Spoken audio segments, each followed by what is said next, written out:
and I thought that was great. Now, here's the thing about Lamar that's interesting, though. I really think that white folks are going to have a hard time letting go of, their fantasy of the great All-American quarterback. I think that Lamar challenges them because Lamar, let's just be clear. I mean, he looks like he looks like a brother from the hood. He don't even look like a straight one of those quote unquote straight laced brothers. Like you know what I'm talking about. Like he doesn't come off like a Russell Wilson type guy or a Dak Prescott. Some light skinned guy who is acceptable, right? A young Barack Obama kind of look. Lamar Jackson looks like, he's a brother, right? He's like, he looks like he comes from his own experience, and it's probably not an experience that most people in cornfields in Nebraska are going to identify with. There you go, hood braids. All right, BAD had it right, hood braids, right? And he's very smart. We know he's smart. I mean, to be a quarterback in the NFL, you've got to be damn near genius level because you absolutely positively have to be able to dissect defenses at an extraordinary level. You have to be able to really see things. You have to be able to think quickly, and you have to be able to think analytically. And I think that so anybody who thinks that you can be really stupid and be an NFL quarterback is out of their mind because that's a very tough job. But with Lamar kind of rising up like this and kind of setting the standard the way he has, I wouldn't be surprised if at some point there's a scandal, right? I think that when racist media looks at a man like Lamar Jackson and they see this brother who's playing better than pretty much any white quarterback in NFL history for the most part, and then running down the field like he's Michael Vick. I think that they're going to at some point try to shape a narrative that fits their pre-existing racist ideology. I think that they're going to somehow look for that story that fits what they think that a guy who looks like Lamar Jackson is going to do. I think that they're going to at some point, shape a narrative, right? And why do I say this? Well, because the media, see, we make the mistake of believing that the media is here to, tell the truth, right? Or we make the mistake of believing that the media is here to give facts, right? We make that mistake of believing that the media is here to tell you what really happened and what's really going on. And that's just not true. The media is here to tell stories, right? And sometimes these stories are they're built on fact, but then also the interpretation of those facts goes a long way in terms of how the story is told, right? Also, which facts you focus on is huge. There's a lot of stuff where basically you have a story like, for example, the guy Ben Roethlisberger. I don't know if you guys know Ben Roethlisberger, big white quarterback, plays for the Steelers. He's had a lot of interesting things happen, like involving sexual assault, stuff like that. And the media just doesn't want to even go there because Ben is their guy, right?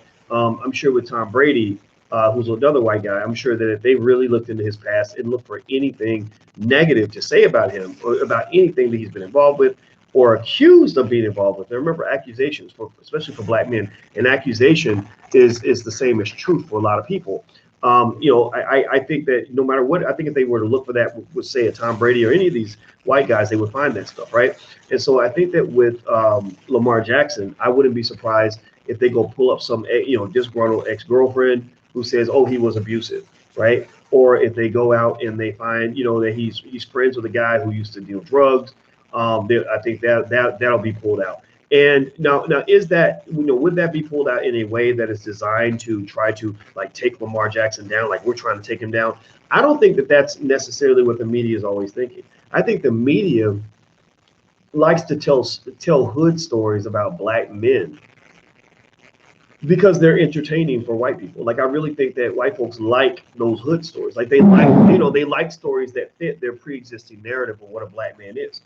In their minds, a man who looks like me, we're seen as, as predators. We're seen as guys who can't get enough, when it comes to women. We're seen as guys who do extravagant things like, waste money, get involved in stupid stuff or whatever, rolling with rappers to the club, putting money in stripper thongs and all that. And some guys do that. You have a lot of guys out there, like if you've noticed, a lot of rappers and athletes become friends, right? You have a lot of rappers, like it's not uncommon for, like you go back, You had, I remember even 20 some years ago, I remember Mike Tyson and Tupac rolling together, right? You got Jay-Z and LeBron were rolling together, right? So, that rapper athlete thing, where that comes from actually is the fact that in our community, which is actually unfortunate for you, the people that get glorified the most by your white media are not your scholars, not your doctors, not your lawyers, not your thinkers.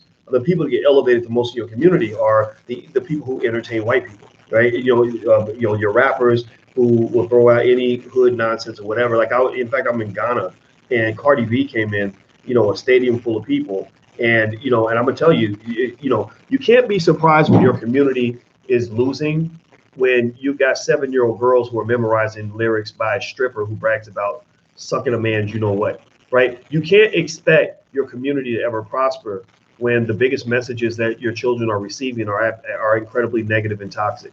It's not uncommon. It's not a surprise. Let me just tell you all the truth. It's not a surprise to me when I hear about a rapper that dies from something that involves drugs, because they're promoting drugs, like they're mass marketing drugs. And I don't know if you guys know this, but the Federal Trade Commission actually has laws that say you can't promote drugs. You can't market like cocaine or something. Like you can't market illegal drugs or even prescription drugs, drug addiction, right? You can't do that. But in hip hop, that's allowed because they're marketing this message, this image mostly to black men, because black men are the ones who imitate the rappers. White guys see the rappers as entertainment. It's a minstrel show and they enjoy watching the minstrel show.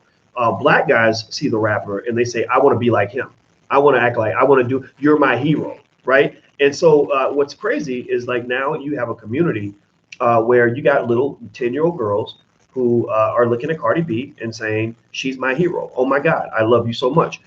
In fact, ask me, yes or no, give me a yes or no. If I was speaking at an elementary school about the future, about how children can become economically empowered, let's say it was even a great speech, and I'm talking about how you can have money and how you can be successful and how you can be educated, how you can succeed in life. If I'm speaking at an elementary school and Cardi B is speaking in the other room, who do you think would have the most attendance? Who do you think, or let's say high school kids or something? If I'm speaking to high school kids about how they can be empowered, how they can be successful black people, how they can win in life, and Cardi B speaking in the other room, who's going to get the highest attendance? Me or Cardi? Who's going to win? Who's going to get the most attention from the black community? Let's say that their parents are there too. It ain't just the kids. Let's say the parents are there. Who do you think is going to have the most people in their room? Answer that question for me. Answer it in the chat. Me or Cardi? Who's going to win? Who's going to win? Cardi. Now, why is this significant? It's not significant because I care about what people think about me. I don't really, I'm here to just support those who want to figure out how to not be in the Negro category. I want to support those who are tired of slavery. I like to talk to those who actually want a better life. So I just talk to whoever's listening. But I would just tell you that at the end of the day, this ratchet culture that's being mass promoted to you is really harming your community. Like, it's not a surprise if you know more about dancing and playing sports than you know about reading, writing, and doing math. It shouldn't surprise you that white people have all the money, because the people that have all the money, who gets the most money on average? On average, the person who knows how to dance the best, or the person who understands economics the best? Like who's going to be wealthier long term, right? And so basically, and that's just kind of a diversion into the culture, which I think is very negative and very toxic. And what I think is going to happen is I believe the culture is going to haunt Lamar Jackson a little bit. I believe that the media is going to form a connection to say, oh, well, you know what those black guys do. You know how those black guys act, right? And I think that at some point, believe me, mark my word, two guys that are going to get hit with crazy scandals probably in the next 2-3 years, for sure, is Lamar Jackson and LeBron James.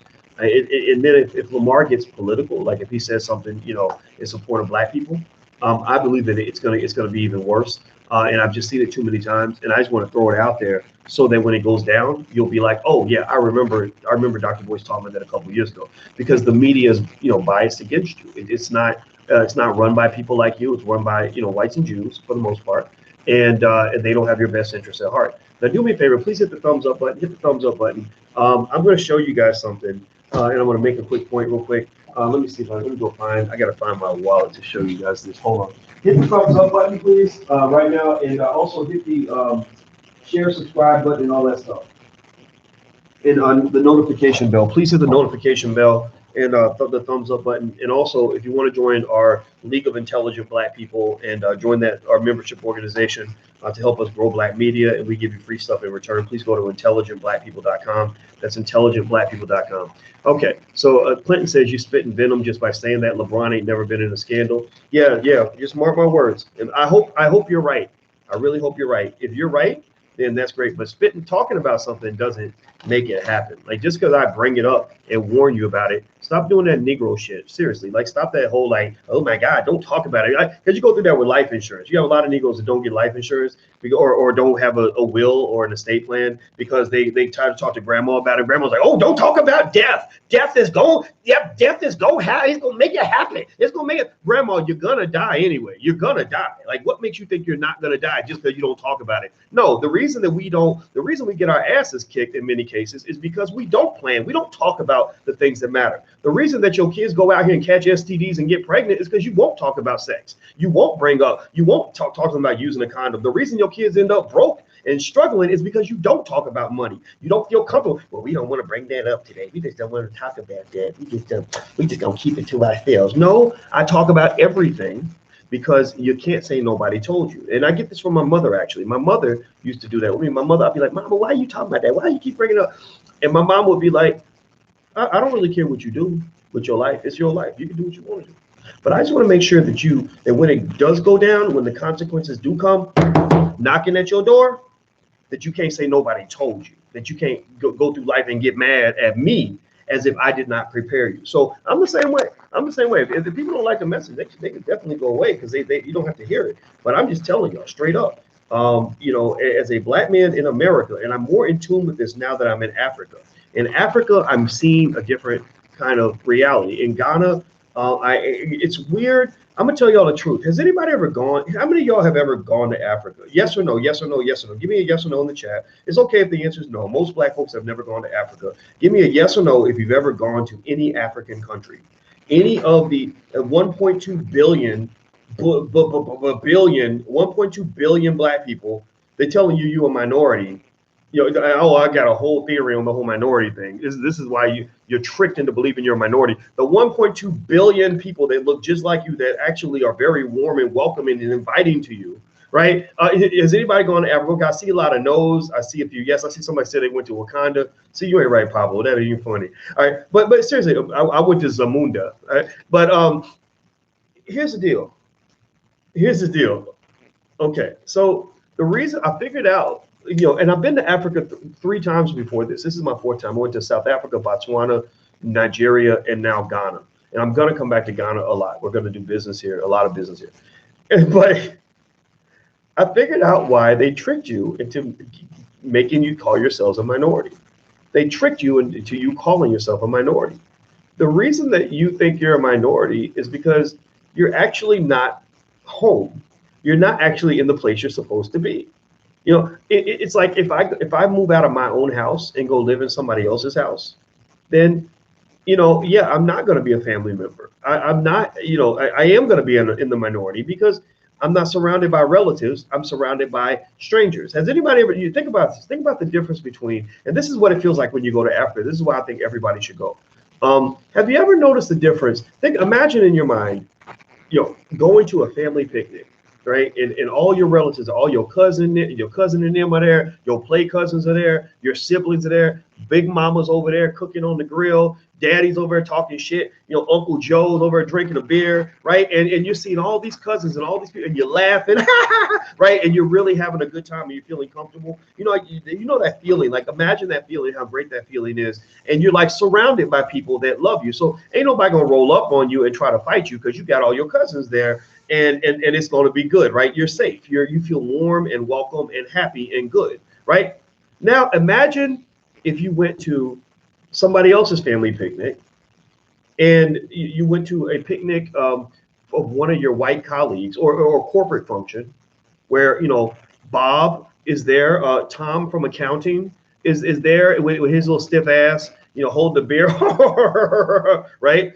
You got your boss's boss who makes racist jokes and doesn't care because You know, it ain't like you gonna say nothing. You the only black person there, right? And you got Marge over there who's always up in your business, you know, who you can't stand, and you know, and you got Becky. Becky is the little young girl who's been out of college 2 years, but walks around with entitlement, acting like she runs the whole damn company and is telling you how to do your job. Like, think about the difference in the comfort level you have between, you know, family reunion where you with all your people, all you and all your family members, because all the people you love are surrounded or around you, versus being at the corporate cookout with Bob and Marge and Tom from accounting and little Becky who comes into your office in tears because you told her to rewrite the report. Right? Do you get what I'm saying? Are y'all following what I'm saying? Do you get what I'm saying? So what I'm trying to tell you guys is, you feel uncomfortable in America because you're kind of in the wrong place. I'm not saying that you don't have rights in America. I'm not saying that you shouldn't find your comfort level in America. I'm just saying that America is a tough place for a black person to become comfortable. America is a place where everything around you is controlled by people who don't like you. Everything around you is managed by people who care nothing about you. You live in a country where, look at the Vicky Dillon on Fly New Being Queen TV today.com was talking about, Michael Vick and the dogs, and how folks love their damn dogs more than they love your son. Like, they would rather save a dog's life than to save your son's life, because your son, in their mind, your son probably deserved whatever he got. Right. And so I'm not telling y'all to pack up and move to Africa. I ain't saying that. Although you'd be amazed how many people in Ghana I met who did that. I met a lot of. I went to this place called One Africa, which is a nice resort out there by the Cape Coast, out there near the castle where they have the door no return, the castle dungeon, and where the slaves were kept. And she was the sweetest lady, and she said, "Oh, I left in 1992 and I never came back." And her son's like, "Oh yeah, I was born in Brooklyn, but I came over here and I haven't been back to the U.S. hardly at all." He's like, "Oh, I sent my son there to go to Northwestern, but he came back after he graduated." Like what happens is that going to a place where you're surrounded by relatives and loved ones, what it does is it makes you look differently at the place that you just left. You know, like when you feel the comfort and the love of being around people that care about you, you start really resenting the idea of having to go hang out with Tom and Becky and Bob from accounting. Like you don't, and Marge, right? You don't want to be around those people anymore. It almost makes you want to throw up, right? So in a way, I'm not sitting here trying to say that I am, that I'm just, that I think that there's no redeeming qualities about being in America. I'm just trying to say that, that I would encourage everybody in here, if you haven't done it, go do just a little bit of research on Africa with an open mind. And I want you to read about Africa and how massive the continent is. You've got, I think the 40th or 30th, I think Africa has 40 or 50 countries that have a population in the millions. Right, you've got countries like Nigeria and stuff like that with 200 million people. That's a lot of people, right? Or 150 million, or some insane, and that's just one of many countries. Africa has countries that you never learned about in school that have over like 80 million people. 80 million. In fact, let me see here. Let me look at this. Largest countries in Africa by population.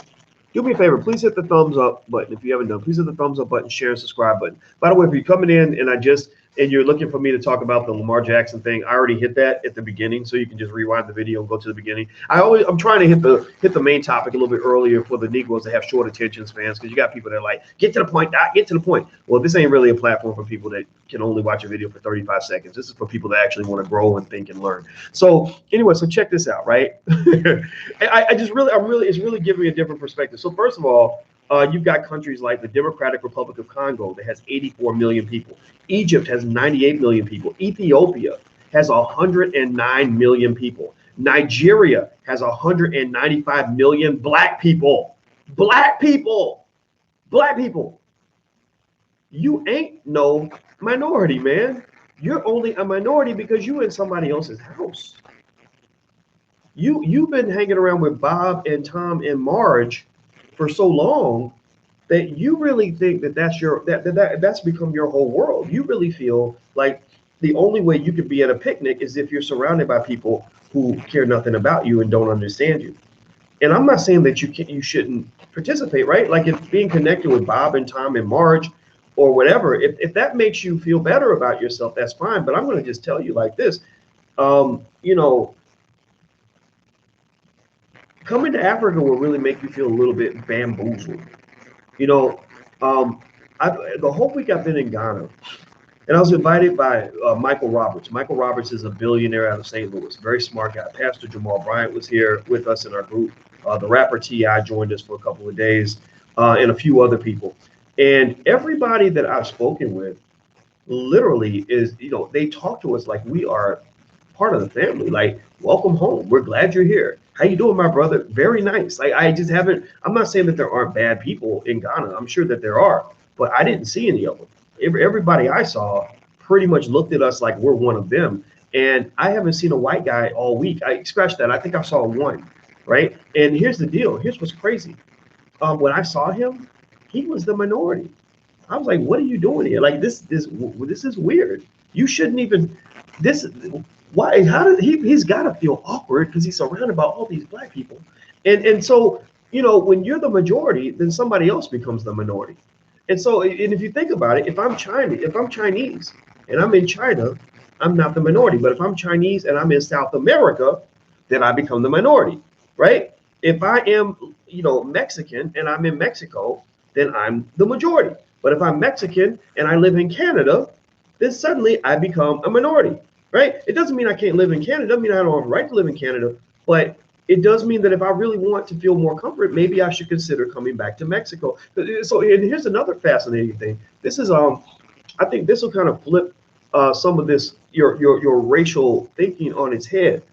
Here's the thing. We talk all the time about, oh, white people don't love us, or, oh, they don't treat us fairly, or, oh, we should have equality in America. Black people don't get equality. And I agree with that. That's completely true. But here's what's fascinating, right?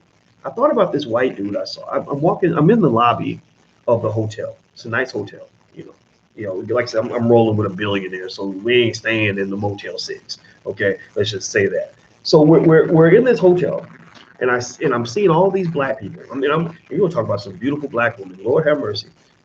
I love Alicia. She keeps me, that keeps me focused. But my God, let me just get back to it. Black women, you're beautiful. I just want to make sure I share that with you. And so I'm looking at all these black people, and I'm seeing different kinds of black people. It's not like the U.S. where black people only have certain jobs in many cases, or black people feel like they have to fit into a certain hood culture. Maybe it's like sagging pants or just, hood stuff, right? Or the only famous black people you see on TV are celebrities who are rapping like Cardi B, spreading her legs for the world or whatever, acting like a crazy hoe, right? It ain't like that. Like here, you see black people doing all different kinds of jobs, from the lowest rung job, working in the restaurant, to the highest rung job, the hotel manager, to the politicians being black, the banker is black, the guy the guy who runs the restaurant franchise is black. This millionaire we go to visit, he's black. They got princesses and princes and kings and queens and chiefs and everything else. Black, bliggity black, right? Everywhere, right? So I'm seeing all this, right? And then I see a white guy. Walking through the lobby, like, and he had a backpack on, so he's probably like one of those adventurous guys, maybe from Europe or something. And it wasn't like anybody treated him badly. Nobody went up to him and were like, boy, what you doing around here yonder? What you doing? You're out of your place, boy. Like, nobody did that. I'm sure the hotel staff treated him fine. I'm sure that his experience was, for the most part, okay. But here's the thing. Even though nobody would blatantly treat him badly, it's 100% abundantly clear that he was not one of us, right? Even though nobody's going to run up and get on him because he's of another race. Nobody, we don't do that. That's not how black people typically roll. We're not into the whole colonizer oppressor mindset. We don't do that sort of thing, right? Even though we don't do that and we would never treat him badly, do you ever think there would come a time where in a country full of black people that they would give a white guy the same opportunities they would give you if you were black? I mean, do you really think that this white guy, let's say that he decided he wanted to do the things I'm doing, like do business with the people here, establish foundations and organizations, buy land and property, engage in politicians, come to family gatherings and dinners and things like that. Do you really think that if he tried to do everything that somebody like me would try to do with my black skin, do you think that he would be treated as if he were just like me? Do you think that he would get treated as if he were black? Or do you think that there would be a distance between him and other people because they would say, yeah, you're okay, but you're still not one of us, right? Do you follow what I'm saying? Like, do you really think that they would treat a white man as if he were black? Do you really think that would happen? Do you think I didn't? We were going to go meet the president of Ghana. The president of Guinea came in, so we couldn't meet him. We're going to try to meet him tomorrow. But we're sitting in this room with all black people. I mean, do you really think that a white guy is going to get the same connection that we got as a group of black people? Yes or no? Give me a yes or no. Because if you say yes, I dare to disagree with you. I dare to tell you the answer is no. In fact, the answer is hell no. Doesn't mean he can't do things. I mean, we know white folks come over here and do things. They do things all the time. They got money, and people are going to be nice to them or whatever. But it's a different mindset. In Ghana, as well as many parts of Africa, family's huge. Community's huge.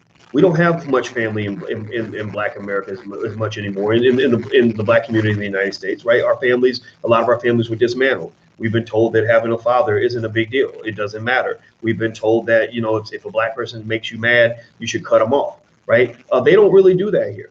Family, community, designation, status is relevant. And what I observed, especially as I was being coronated into the Okansi royal family, I actually, they created the royal family of the diaspora for the Okansi tribe. And that's what we were coronated into. Michael Roberts is the king, the economic king. I'm one of his advisors. Pastor Jamal Bryant was the spiritual king. And this is like a real thing. Like, this was not a fake ceremony. Like, this is real. Like, we're really connected here. And so that warmth and connection that I felt, that validation that many of the people in the room got from black people, like, you're a king now because we're naming you a king.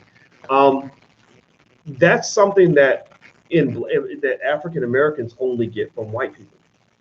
We are in the unfortunate position where the only time you get to feel like you're a successful person is if a white guy gives you a title, right? If they give you an award. Pay attention to how many Negroes will go out and be so appreciative because they're black, they're a black actor and they got an Oscar, right? Well, Oscars were created by white people, right? Or you'll hear about someone saying, oh, this is the first black woman to get a PhD in computer science from MIT, right? Well, MIT is run by people who are not black, right? Or you'll hear somebody say, oh, I won a Pulitzer Prize, right? Well, Pulitzer ain't no black name. That ain't no African name, right? And so the reason that you feel less successful in America, I believe, is because you think you're losing the game, when really the reason that you think you're losing the game is because your people did not design the game. The people who designed the game, they designed the game so that people that they like actually win the game. And so when you are in the minority, the game is not designed for you to win. The game is designed for other people to win, right? And so in Africa, what I saw is that it kind of flips it on its head, right? When it comes to forming those familial community-based relationships or connecting with people because you're similar to each other, it's very easy for me to do that as a fellow black man. Even if somebody's speaking and their English is a little bit off, everybody here pretty much speaks English. 40% of the country also speaks a language called TWI, TWI. But even if they don't understand me, I talked to hotel staff when I went to the Ada region, and the hotel staff, some of them, their English wasn't that good, but it didn't matter that he didn't understand a lot of what I was saying. We understood each other. It's like, hey, brother, how are you? Good to see you today, right? And it's like, hey, brother, how are you? I don't think that would happen if I were a white guy. I think that there would be a different kind of relationship, right? So what I would just generally say to you as black people is that leaving to go to Africa is a gift and a curse. It's a gift because you see all your possibilities. It's a gift because you see the over 1 billion people that look just like you, and suddenly you're in a space where being black is a benefit and not a liability, right? And that's a good thing. The downside is that it sort of makes you look at America differently, and it makes you kind of depressed about being in a country where you're called a minority, or being in a country where your people are only allowed to be successful in a couple of areas. Black people are typically only allowed to become famous and successful in America if they become athletes or entertainers.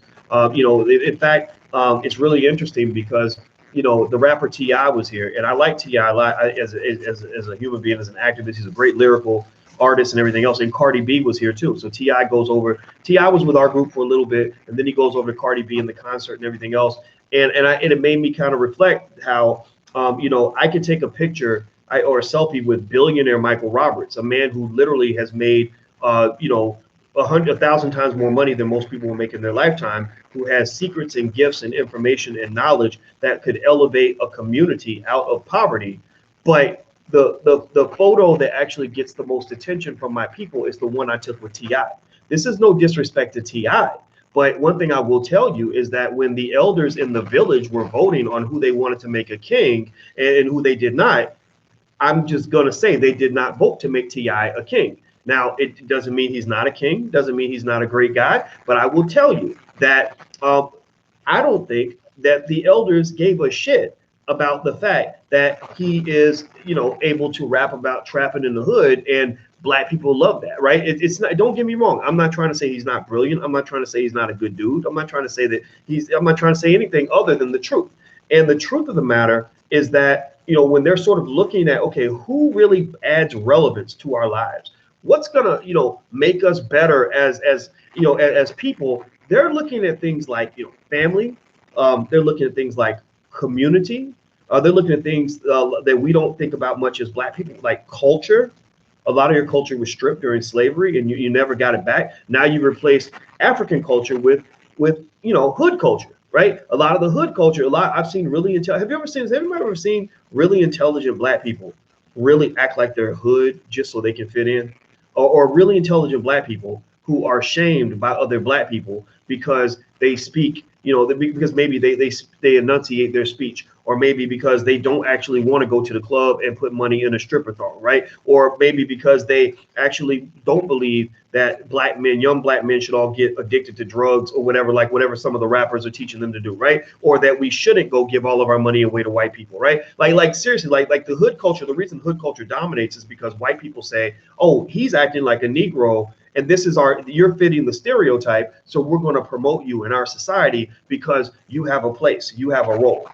Black people, in their minds, you are a tool. You are a tool for them to achieve their own goals in their own community, right? Now, if you want to achieve your goals that matter for you, they're like, okay, well, go to your own community and you can do what you want to do in your house. But when you're in a house that we run that belongs to us, then you're going to pretty much do what we need you to do in order to serve us. In fact, I remember when I was at Syracuse University, this is actually interesting and relevant. I remember when I was sitting in a faculty meeting, and you guys know I used to be a professor at Syracuse. I know you guys know it. Some of y'all, it's like redundant. It probably seems like I say stuff like that all the time. I have to do that because if you don't tell black folks that white people have validated you, then there are a lot of black people who will not listen to you. I met a lady here who was a professor at Harvard for 26 years.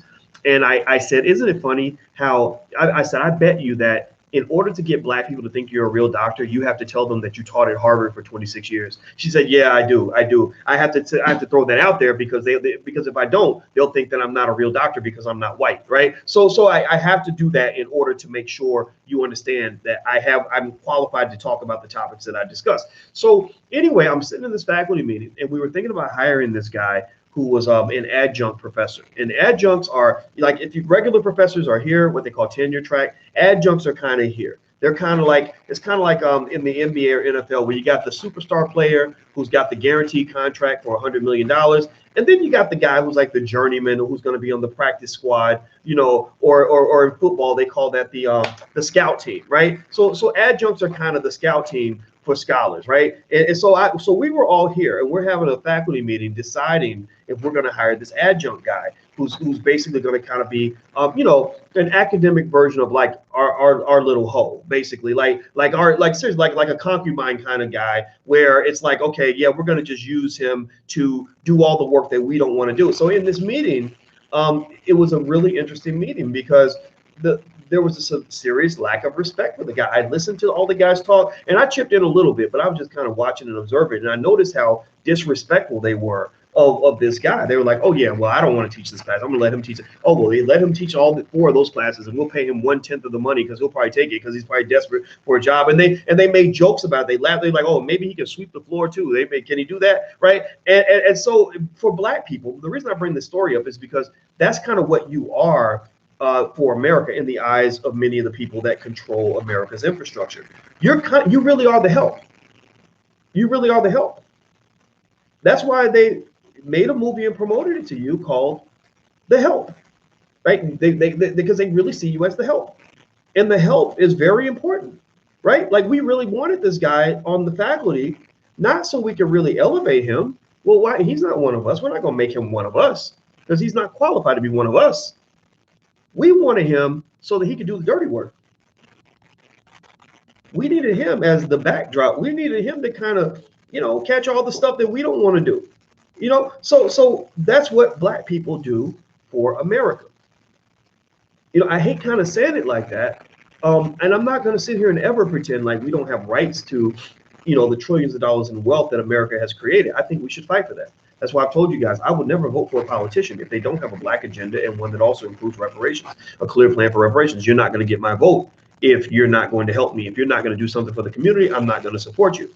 But at the same time, I think that, that if you travel a little bit, right? I know Black folks scared. We're scared to fly anywhere other than Detroit, right? And that comes from the educational system. You're not taught anything about Africa that is good.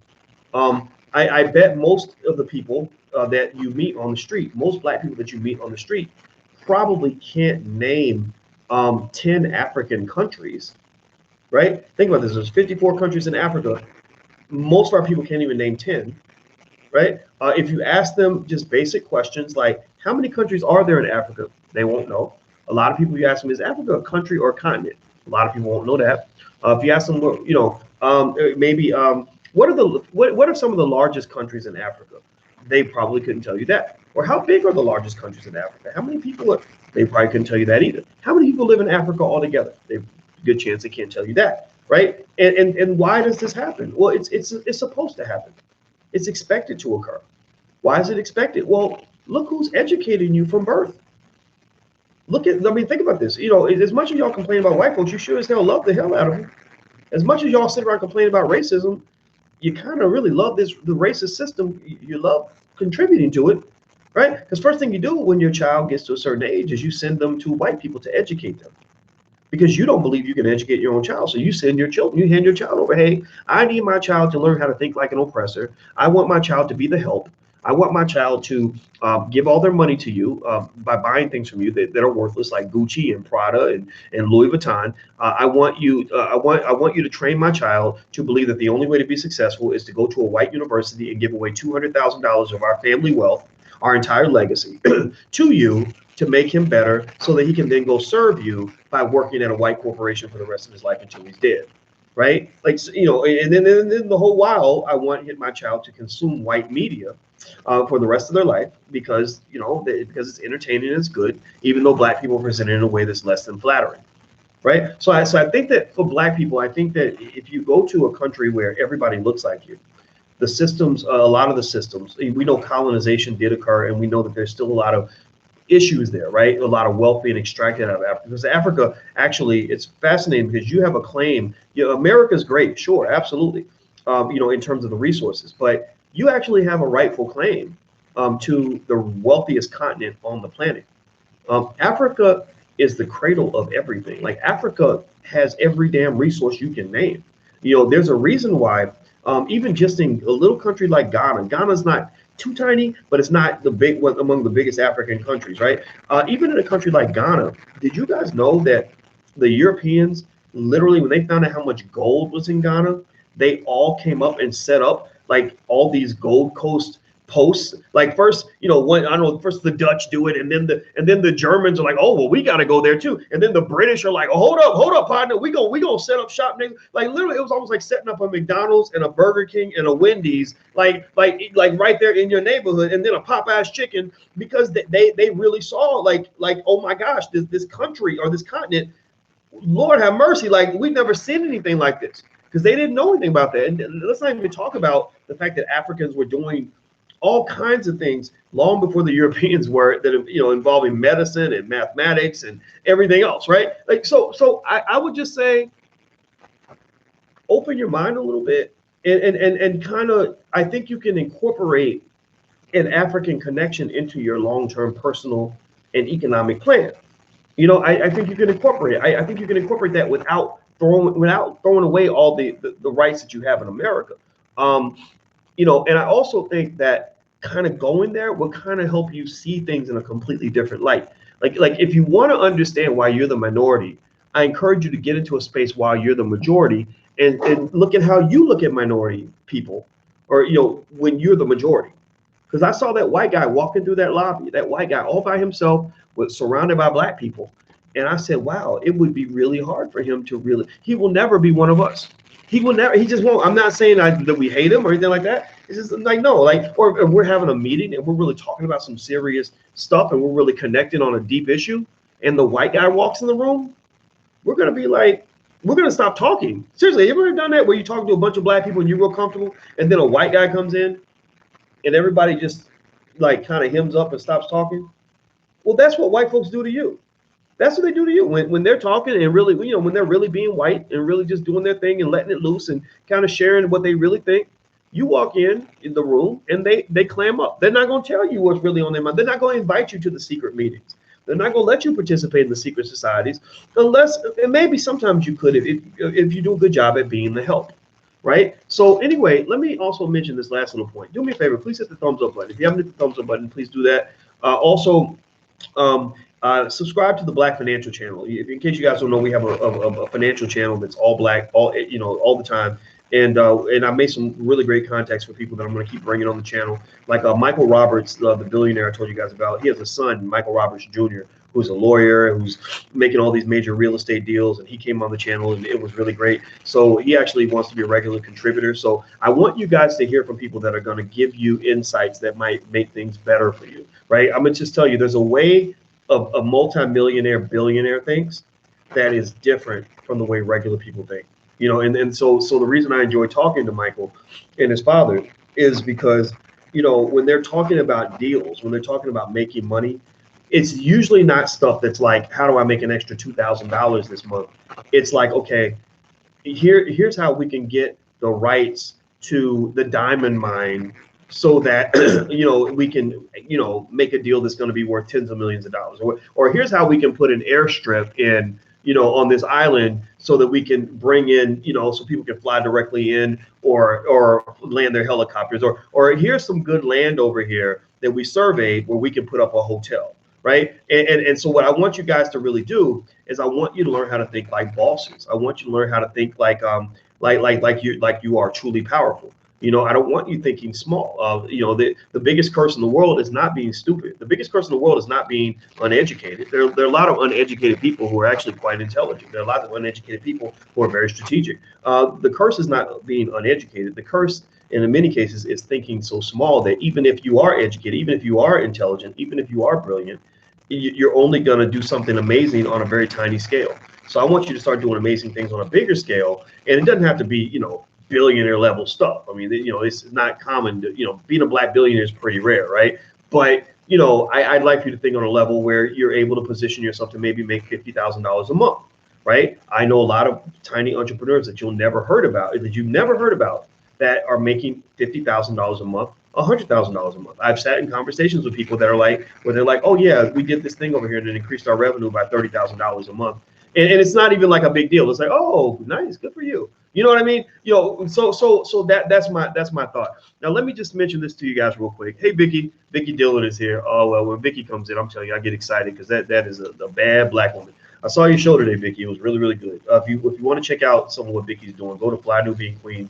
BlueBeamTV.com. That's BlindNewBeingQueenTV.com. So here's what I thought about today, and I'm almost embarrassed to admit that this is a thought that I had at the age of 48, but it kind of really speaks to how slave thinking can affect you no matter what your age is or your education level, right? I too am a recovering slave. I too am a recovering Negro.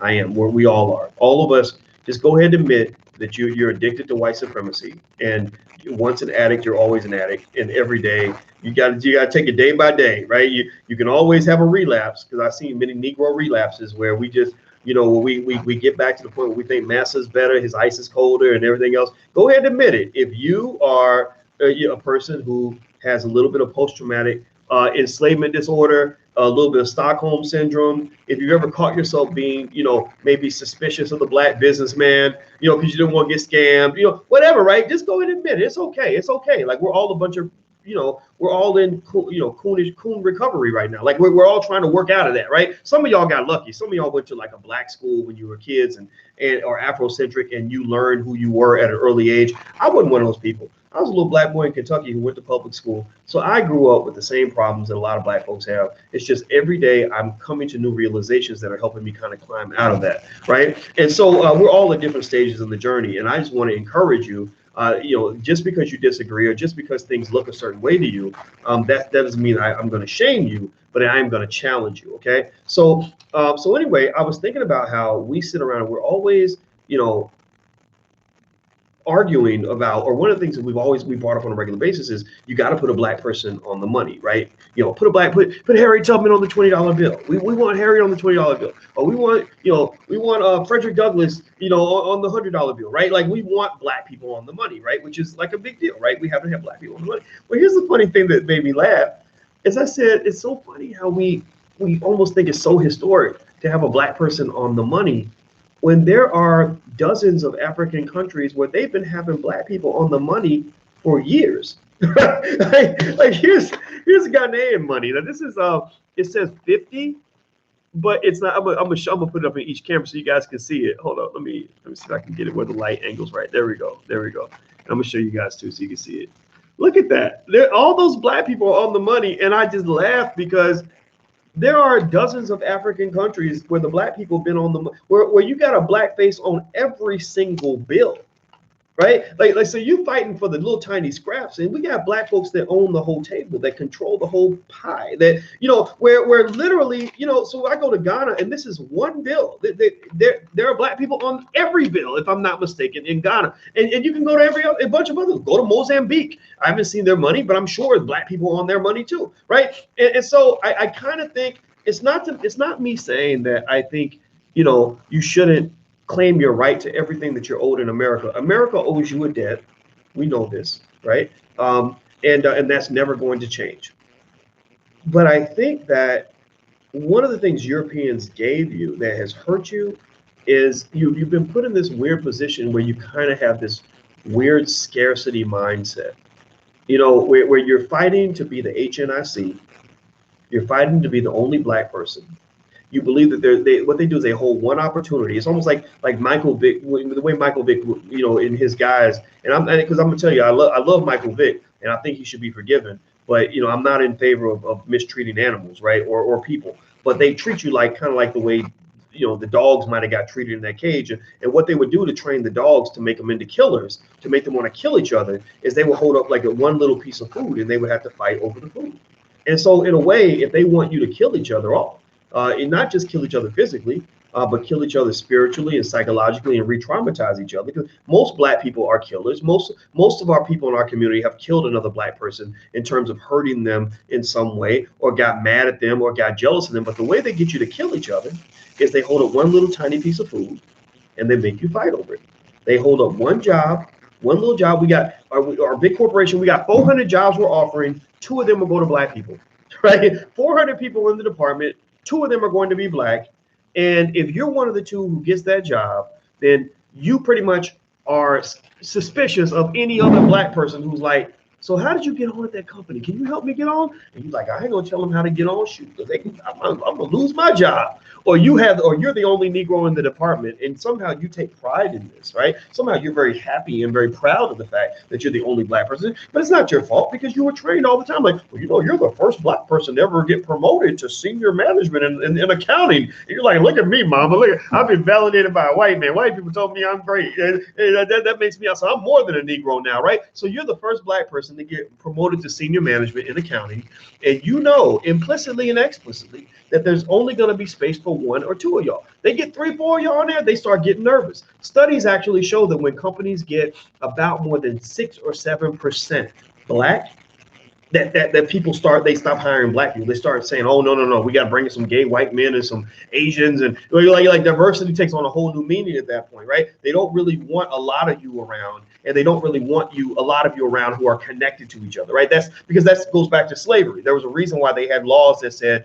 that no more than 2 or 3 slaves could be gathered at the same time, because they don't want you together, they don't want you plotting, because they know that unity means strength.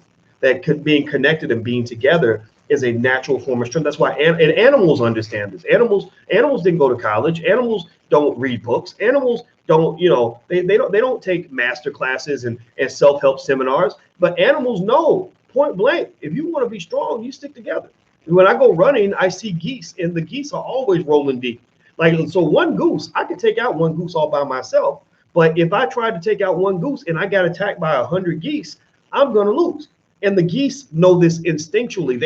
Nobody tells them this, right? So basically, you kind of your brain's kind of been turned a little bit backward. And so basically, when you become that one Negro who gets promoted in accounting, unfortunately, the temptation is that you don't want to share your secrets of success with another Black person. You don't want them to come up behind you and to compete with you, because you really feel like you're sort of fighting for that same little bit of space. And so what I encourage you to consider is that when you look at, say, the African continent, you've got over 1 billion people that look just like you.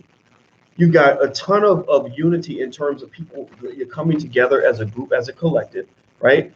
You've got a space also where you can gain something back that African Americans lost. We gained a lot. We gained a lot from being in America. I think that we have a lot that we can actually show the world in terms of, just one among many things, productivity. I think when Black folks in America really have it together in a business sense and stuff like that, like we really know we're really good at what we do. We're the best in the world at what we do. And from what I've seen in Ghana, I think they can learn from some of that. I think they go so for example, like, for the most part this week, and it's not even a disrespectful thing to say at all, but for the most part, it's like if a meeting's supposed to start at 9, it might start at 9:30, 10:30, and I don't get that. Like, that's not what we teach in business, right? So I think that just little things in terms of what productivity really looks like, I think that some people can gain from that, right? Not everybody. This is not typecasting any large group of people, but it does say that there's a way that business is done back home is very different from the way things might be done in some places here. So I think that there are things that we can offer, but at the same time,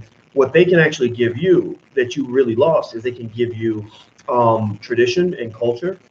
They can give you unity. It's just sort of what does unity look like?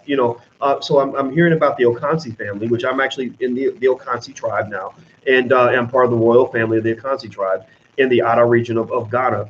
And I got to hear stories about my family that went back 500 years. I got a new African name, right? My African name, I want to practice saying it so I don't screw it up, was Kabu Kufi Okansi. Kabu Kufi Okansi. And and Kwese is part of my name too. Kwese means I was born on a Sunday.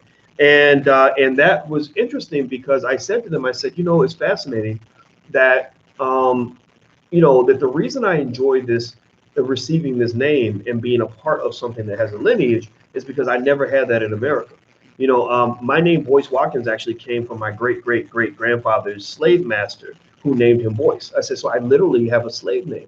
Now I'm not going to throw that name away because that's also part of who I am. That's also part of my story. My father's name was Boyce, and so I don't think there's any shame necessarily in having that, but I like having the extra piece that really connects me to something greater than just, I came up from slavery, right? So in a way, my name Boyce reminds me of the fact that my people, my African American people, for the last 400 years have lived through the most brutal, most horrific form of slavery known to man.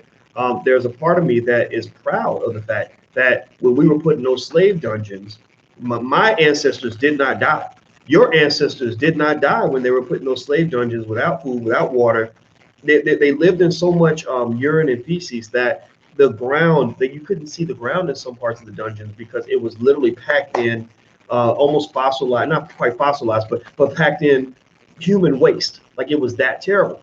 And so when I'm in this dungeon, it's dark, and I was in there. Ti and Tiny, the rapper Ti was in there with us, and Jamal Bryant, some other people. And so we're in this dungeon. It's very dark. It's very, very hot, and I'm imagining being stuck in this place, for weeks and months at a time. I can't even imagine it because it's that traumatic to even imagine that. It was even harder to imagine. My God, I'm the descendant of the people who went through all this and survived.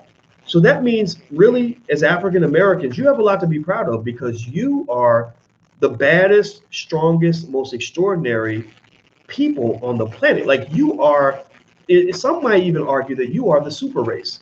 Like even amongst other Africans, and so I'm not even. So I think that it's important for us to go back home and to reconnect. I think that some parts of Africa for you should be kind of like what Jerusalem is for the Jewish community, but what China is for Chinese people, what Mexico is for the Mexican, right? I think you need a base. The Italians, when they come over and form the mafia and they're sticking together, they also go back to Italy. They talk about the old country. They're connected to various things happening in Italy, right? So I think that as Black people, it benefits you to reconnect to your roots because they can give you that culture, tradition, family, and unity that you've lost here. Because Willie Lynch, that the ideology is real. I don't know if is the letter real or not. I don't know. I don't care. All I know is when I read the letter, letter resonated with us because we're like, yeah, this makes sense, right? Maybe it's fake. I don't know. I don't care. But all I know is the ideas are real. And so that Willie Lynch has really broken you down to the point where you are as superhuman as you are capable of becoming. You're taking your greatest weapons and you're turning them on each other. Right? The only person that can really destroy an African American is typically another African American.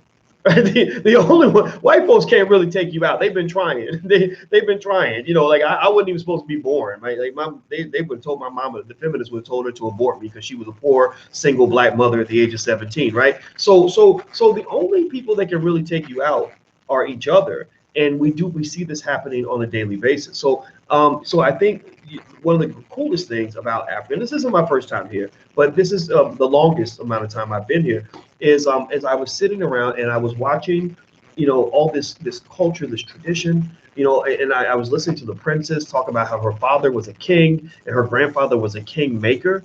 And it's resonating with me because in my mind, I'm like, yeah, oh, he's a king. Oh, I'm a king too. So that makes sense that we're in the same, because I know I'm a king. Like you can't tell me I'm not a king. And in fact, I never want to be a king. I want to be a king maker. Right. So a king maker is somebody who can empower other people. Right. That to me. So make no mistake about it. I've always seen myself as a king and a king maker. Right. And so but you see, you go to the villages and you see these the elders getting all the respect that they deserve. You're seeing the chiefs, and you're seeing the king, and then there are these rules that say that if you go to a village and you don't acknowledge the king, then that's an insult. You cannot do that. Or if the queen mother tells you to leave the village, you got to go because the queen mother has so much power. These are things that I think as Black people we don't respect. We never received. And I think that one of the dangers of that is that, when I'm here and I see all these Black men empowered, by getting this status as chief, as king, as executive of this, et cetera, you don't see that in America. That validation that you seek, all human beings seek to be validated at some point. That's why you went to college. That's why you're happy when you got certain awards, right? You like being recognized for what you can do, right? Or how great you are, right? And so the problem for you is that most of that validation tends to come from white people, right? White people are the ones who tell you that you deserve to have a college degree. White people are the ones who tell you that you won an Oscar, or that white people are the ones who tell you that you won a Super Bowl, or that you won a Pulitzer, or that you were Employee of the Year, right? And all these things are needed for our self-esteem. And when they're controlling your access to your own self-esteem, then they're kind of deciding to throttle your destiny. Right. So I think that being in spaces where we can validate ourselves and validate each other is what's important. Right. So, for example, people ask me all the time, they say, is the Black Business School accredited? And I'm like, by who? You mean by white people? No, we're not seeking accreditation from white people, because we're fighting white supremacy. And the white supremacy system is never going to reward us for fighting white supremacy. So we actually don't seek accreditation. We give accreditation. Right. Because we don't believe that a white supremacist system is capable of even knowing what an adequate Black institution even looks like. They're not capable of evaluating what it means to be a quality Black scholar, because if they knew these things, then Harvard University would be clamoring to hire Dr. Claude Anderson, right? They'd be lining up to bring him in, right? But they're not doing that because they look at powernomics and the principles of powernomics as radical and too extreme, and, oh, you're extremist Black, to the point where a lot of HBCUs, right? Think about this, slave schools, not all of them, but many of them could be called slave schools. You learn, you learn stuff, like you learn how to be an accountant, you learn how to get a good job working for white people, and that's fine. But unfortunately, these schools created by the white supremacist system, white folks still call the shots. They decide how much money the schools are going to get, which is usually less than what the white schools get. They decide, whether you're going to have, accreditation or not, or whatever, or if you get recognized as one of the top schools in your field or not, right? And so at the end of the day, there's only so much that these schools are actually able to do. And so the best way to overcome white supremacy, I have found, is to get out of a white supremacist system. If you are in a white supremacist system, it is going to be almost impossible for you to overcome white supremacy. You cannot I cannot win the game if you control the game and you write the rules and you own the stadium and you created the whole structure within which the game is being played. If you're controlling and creating the entire game, the chances of me winning that game are pretty much slim to none. How can you do that when you've allowed another person to take a status above you that is almost equivalent to a god, right? You can't beat God. You cannot, as a mere mortal, live inside the creation of a God, because y'all look at white folks as God. That's why some of y'all still go to churches with a white Jesus, right? And I'm not dissing the Black church. I don't do that. But I don't think a lot of Black churches are getting it. But think about this. When you are fully committed and fully contained and fully constrained by a system that is controlled by other people who decide how that system is going to manifest, who's going to get the rewards, who's going to be positioned where within that system, then you've given them the power of God. And like I said, no matter how great you are as a mortal, you can never beat God. So I would almost say that the best thing about being in Africa for me that's been rewarding is saying, oh, that's right, there is a big world and a gigantic continent with lots of really smart people that look like me, where I'm actually on my own turf. Ain't no white supremacy gonna happen, when I'm over here and I'm dealing with other Black people. Don't get me wrong, we have colonization and all that. We know that that's real. But, a lot of that stuff that we complain about back home, or we just sit around and complain that white people don't care about us, and Becky called the police because she saw me walking my dog in the park, and they don't never give jobs to Black people. That just goes away when you take yourself out of that system. Donald Trump could never be president of Ghana. Right? It ain't gonna happen. I don't have to worry about a Donald Trump controlling my life, because that's just not going to occur. Not to say that they don't have their own challenges. They do. Every country has its challenges. But there's a difference between being in a space where the people look like you versus being in a space where the people look like them. Okay. So anyway, I'm gonna get out of here. I talked for quite a while, but this was a fun conversation, and I hope you guys enjoyed it. And I want to say thank you guys for hanging out with me. If you have not done so yet, I hope that you'll take a visit over to theblackbusinessschool.com, THE. That's theblackbusinessschool.com. This is one of our core beliefs. Our Black core of 3 is that we believe that Black people should educate our own children, create our own jobs, and support Black business. That's our Black core of 3. Everything that we do links back to those core values. So if you want to go learn more about what we do and educate your own family, become economically strong, go to theblackbusinessschool.com, that's theblackbusinessschool.com. And also, I'll keep you guys posted on what what develops, what forms out of Ghana. We've made several connections for several things that we're going to do. It's just so much. I'm going to have a special conversation with you guys about it at some point. But it was a very productive business trip, and you're going to actually see an evolution in terms of how we do things as a result of the connections we formed in Africa. And I'm hoping that I can convince you to at least consider adding the continent into your future plans, because I'll tell you, I guarantee you that if you come over to a place like this, you're not going to be the same if you haven't done it before. You won't be the same when you come back. All right, let's see. Can I make a video on you? Says CEO Illuminati. Of course you can. I mean, lots of people make videos about me. I mean, if you make a video that's actually supportive, that's pretty cool, because believe me, I know I got my critics, but it's all good. I don't even it doesn't matter. I don't even pay attention to that stuff anymore. All right, guys. So I'm out of here. Have a good day, and I'll talk to you soon. Oh, wait. Dual says check your messages. So Dual, I'm gonna check my message. I know that you had somebody that you. Dual is one of the moderators. So Dual, I'm looking in my messages. I don't see a message from you. So just hit me up on Facebook. So you guys take care. Have a good day, and please hit the thumbs up button before you go. I'll talk to you later. Peace.